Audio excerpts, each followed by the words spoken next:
With 75,000 acres of Hawaii Island Ohia forest now showing symptoms of the fungal disease known as rapid Ohia death, federal and state agencies and nonprofit partners are using an array of high technology to detect its spread. The battle against the two types of ceratocystis fungus that causes rapid Ohia death has always been a hugely collaborative effort. The collaboration between the agencies and organizations engaged in the fight against this devastating disease not only continues, but is expanding, particularly on the detection front. At our positive control. So we have a whole plethora of different organizations helping us, especially detect the fungus. Early detection is really important, especially to protect the other islands where the fungus has not been found yet. And to provide data and scientific information to aid researchers working hard to find a way to stop it.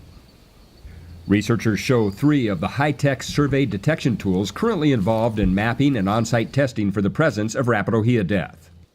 It certainly helps prioritize which areas to focus on, which trees to focus on. If we are pulling samples out and we're getting a lot of, positive results, then obviously that's an area that we want to focus our attention on.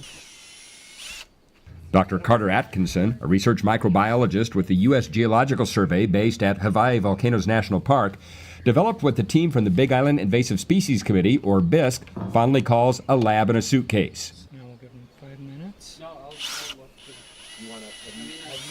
Prior to the development, earlier this year, of Atkinson's portable testing laboratory, all samples were sent to the USDA ARS Daniel K. Inouye U.S. Pacific Basin Agricultural Research Center in Hilo. Well, the lab in a suitcase has been really nice because we can take the samples and then within a couple of hours we can have results, preliminary results from the samples, which makes it really beneficial because if, say, for example, we were to find something positive in a remote location and we're still out there, then we can immediately go out and do more samples so we can get a better sense of, how widespread this possible infestation is. We can also get these results and we could make management actions right straight off.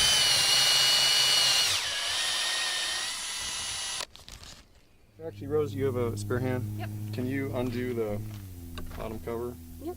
Another team of researchers prepares to launch an unmanned aerial system, or UAS, off the side of Steinbach Road, one of the epicenters of the infection.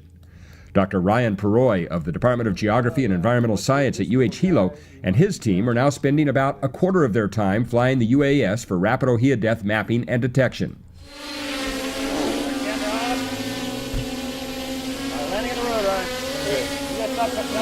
Yeah, let's let this car go and then... So for rapid Ohia death specifically, we've been using drones for about 1.5 years for monitoring changes in the forest on an individual tree basis, which is sort of new that you can do with drones because the resolution of the imagery is so fine that you can see individual leaves and branches and things. And we've also started to be collecting data not only to see changes over areas already affected with rapid Ohia death, but when there are suspected cases of new cases, the state or others will call us to come out and fly the area and see if we can determine from the imagery, is it just an individual isolated tree or are there more trees in the surrounding area?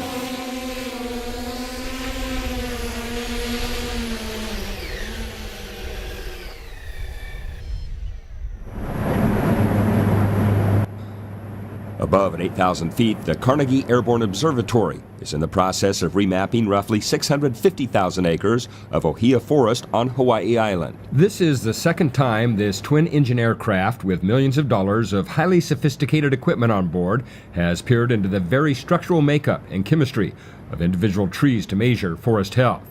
The first time was in January 2016. This month's flights will provide additional 3D imaging and data to fuse with ground data and the UAS data to give scientists and resource managers a really clear picture of the scope of spread of rapid Ohia death. What we're really tuned to do is map the health and condition of every tree in the forest as we pass over it. Our imaging system is 3D. That means we see the leaves in the canopy and the height, the structure of each tree. And then another part of our technology sees the chemistry in the tree canopy. The kinds of chemicals that we map are nitrogen concentration in the leaves, water content, sugars and starches, the building blocks of the tree. The Carnegie work provides the whole island view, and that interfaces with all the field work and with some of the high-resolution mapping that's happening locally within some of the canopies. It gives the big picture, landscape scale view, but also with a lot of detail. All of the researchers and managers working to combat rapid Ohia death agree that their collaborative efforts are about the only silver lining to what is a serious threat to Hawaii's most important native tree. I think that this experience, seeing how dedicated all these partners are and how well their collaboration went, supported by the top-notch technology that was deployed for this, really made everybody aware of how valuable collaborating, meeting, and communicating is.